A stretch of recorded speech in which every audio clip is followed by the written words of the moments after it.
Hello students, आज हम बात करेंगे हीटिंग जो हम करते हैं, इलेक्ट्रिकल हीटिंग, उसमें हीटिंग एलिमेंट को कैसे डिज़ाइन किया जाता है। ठीक है, तो किसी भी हीटिंग एलिमेंट को डिज़ाइन करने के लिए हमें उसका साइज़ और लेंथ पता होनी चाहिए। लेंथ और साइज़ हम इसीलिए निकालते हैं जिससे कि हमें कितना टेम्परेचर ऑब्टेन करना है उसको कैलकुलेट कर सकें, क्योंकि हमारे पास सप्लाई की जो डिटेल्स हैं वो पहले से ही होती हैं, चाहे वो सिंगल फेज सप्लाई हो या वो 3 फेज सप्लाई हो। ठीक है, अब जो भी हम हीटिंग एलिमेंट यूज करते हैं वो सर्कुलर शेप में भी हो सकता है और रेक्टेंगुलर शेप में भी हो सकता है। ठीक है, अब इस जो हम आज पढ़ रहे हैं आपका लेक्चर, इसमें हम रेक्टेंगुलर अगर शेप है हीटिंग एलिमेंट की उसको डिज़ाइन करना सीखेंगे। प्रोसेस दोनों का एक ही होता है, केवल एरिया में डिफरेंस आ जाता है। ठीक है, तो जब हम हीटिंग एलिमेंट को डिज़ाइन करते हैं तो सबसे पहले हमारे पास एक फॉर्मूला होता है स्टीफन लॉ। स्टीफन लॉ का जो फॉर्मूला होता है वो होता है H = 5.72 KE T1/100 to the power 4 minus T2/100 to the power 4 watts पर मीटर स्क्वायर, यानी कि इतनी हीट डेसिपेट होती है। यहाँ पर T1 आपका टेम्परेचर ऑफ सोर्स है, T2 टेम्परेचर ऑफ सब्सटेंस, यानी कि जिससे हम गर्म कर रहे हैं और जिसको हम गर्म कर रहे हैं दोनों का टेम्परेचर कितना कितना है। के एक कांस्टेंट होता है जिसको हम रेडिएंट एफिशिएंसी बोलते हैं और ई हमारा यहाँ पे एमिसिविटी होता है। ठीक है, अब इस स्टीफन लॉ के अकॉर्डिंग हम हीटिंग एलिमेंट को डिज़ाइन करते हैं। जैसे सबसे पहली चीज़ आती है कि इलेक्ट्रिकल इनपुट कितना होता है, तो वो फॉर्मूला हम बचपन से पढ़ते हैं जब भी इलेक्ट्रिकल इंजीनियरिंग स्टार्ट करते हैं कि पावर का जो फॉर्मूला होता है P = VI होता है या V²/R होता है। यहाँ पर V आपका सप्लाई वोल्टेज है और R जो है वो रेजिस्टेंस है। ठीक है, तो सबसे पहली चीज़ हमारी हुई कि हमें स्टीफन लॉ का फॉर्मूला पता होना चाहिए, दूसरा हमें पावर का फॉर्मूला पता होना चाहिए डिज़ाइन करने के लिए। अब हम रेक्टेंगुलर वायर की यहाँ पे बात कर रहे हैं कि रेक्टेंगुलर वायर का जो हीटिंग एलिमेंट है उसकी डिज़ाइन हम कैसे करते हैं। ठीक है, तो एक हमने रेक्टेंगल सेक्शन लिया, यहाँ पे लेंथ यहाँ पे L है, विड्थ जो है उसकी W है और जो थिकनेस है वो T है। ठीक है, और फॉर्मूला हम पढ़ते ही हैं कि R = ρL/A, रेजिस्टेंस का फॉर्मूला ρL/A होता है। यहाँ पर रेक्टेंगुलर सेक्शन है तो ρL/ एरिया की जगह हम W/T रखेंगे, जबकि वहाँ पे क्या रखते हैं हम एरिया = πr²। ठीक है, तो जब भी हम एरिया की बात कर रहे हैं रेक्टेंगुलर में तो वो लंबाई गुणा चौड़ाई ही होता है, यानी कि W/T यहाँ पर हो जाएगा। ओके, अब ये वैल्यू जब हम ऊपर जो इक्वेशन है P = V²/R में रखेंगे R की जगह, तो P = V²/R था, R की वैल्यू हमने रखी तो V²WT/ρL यहाँ पर हो गया। यहाँ से हमने L/WT की वैल्यू निकाल ली V²/ρP।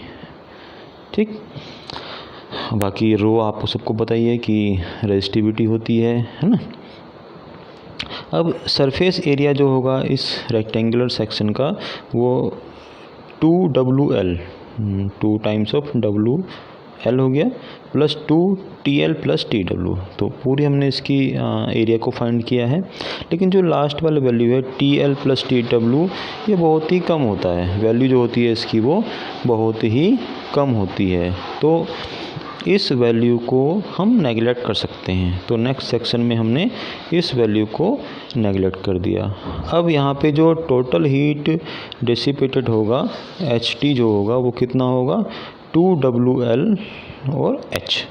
2WL तो हमारा सरफेस एरिया हुआ और H आपका यहाँ पे हीट जो हमने स्टीफन लॉ से ऑब्टेन की थी H।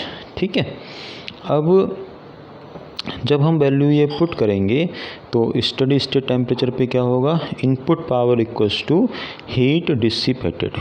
जितनी हमने पावर इनपुट दिया था वो किसके बराबर होना चाहिए, जितनी हमारी हीट डेसिपेट हुई है। जितना हमने इनपुट दिया और जितना हमने हीट को डेसिपेट किया वो टेम्परेचर के रूप में कन्वर्ट हो गई है। ठीक है, तो P हमारा क्या हुआ 2WLH जो हीट डेसिपेटेड हुआ, और पावर इनपुट हमारा P है।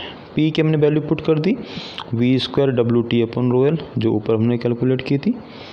ठीक है, और यहाँ से हमारा जो फॉर्मूला निकल के आया T/L² इक्वल्स टू 2ρH/V²। अब इन दोनों इक्वेशन से C और D हमारे सामने हैं, ये C और D की हेल्प से हम लेंथ और डायमीटर को कैलकुलेट कर सकते हैं। ये होता है हमारा डिज़ाइन ऑफ हीटिंग एलिमेंट। अब जो हमारा हीटिंग एलिमेंट होता है वो कैसे फेल हो जाता है, कैसे ख़राब हो जाता है, तो उसके कुछ कारण हैं। जैसे फॉर्मेशन ऑफ हॉट स्पॉट, यानी कि जगह जगह गड्ढे बन जाना छोटे छोटे ना, जैसे कहते हैं खरोंच टाइप की, अपना जो मटेरियल है वो स्मूथ नहीं है, उसमें कहीं ना कहीं वो टूट सा गया है। फॉर्मेशन, टूटा नहीं कहेंगे उसको हम, फॉर्मेशन ऑफ हॉट स्पॉट, कहीं दब गया, कहीं उठ गया, तो हॉट स्पॉट बन गया उसमें आपके। तो उसमें क्या होगा, कहीं पे करंट ज़्यादा जाएगी, कहीं पे करंट कम जाएगी, तो उससे हमारा मटेरियल ख़राब हो जाएगा। दूसरा होता है ऑक्सीडेशन, यानी कि केमिकल रिएक्शन हमारी हो रही है, ऑक्सीजन हमारे पास है तो ऑक्सीडेशन हो रहा है, पानी मिल रहा है H2O उसमें जा रहा है। ठीक है, तो इस टाइप से हमारी केमिकल रिएक्शंस हो रही हैं और उसमें हमारा मटेरियल ख़राब हो जा रहा है। तीसरा है एम्ब्रिटलमेंट, टूट जाता है कहीं से ना, हल्का सा टूट के गिर गया तो वहाँ पे आपका वो कुछ टाइम बाद पूरा ही हीटिंग एलिमेंट ख़राब हो जाएगा।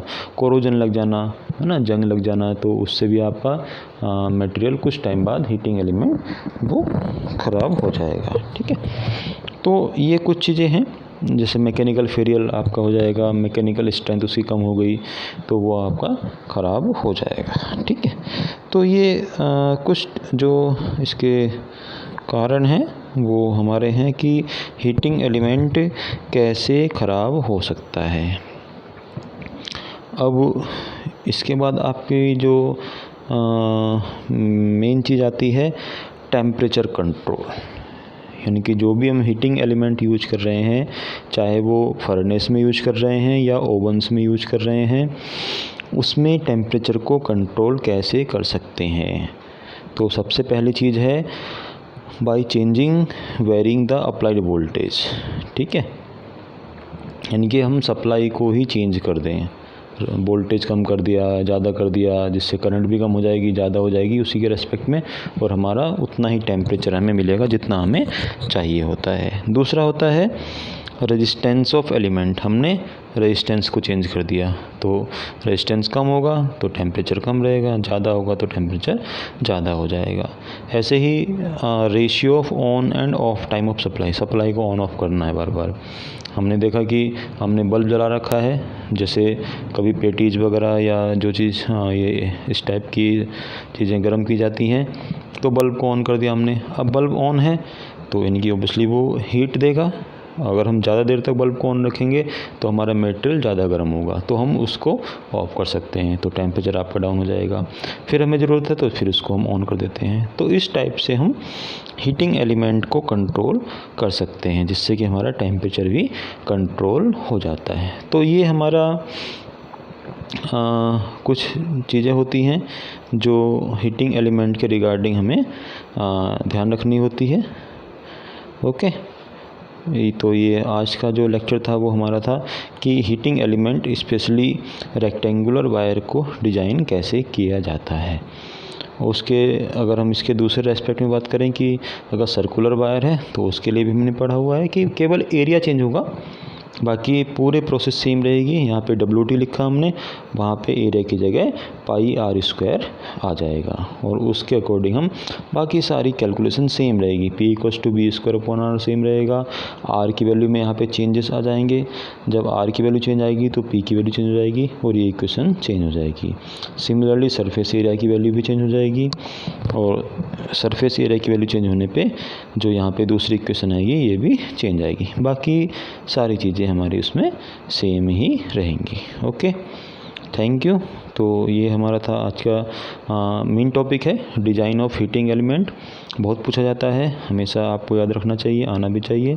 ठीक है, बाकी कोई भी आपको प्रॉब्लम है तो आप उसको डिस्कस कर सकते हैं। Okay, thank you.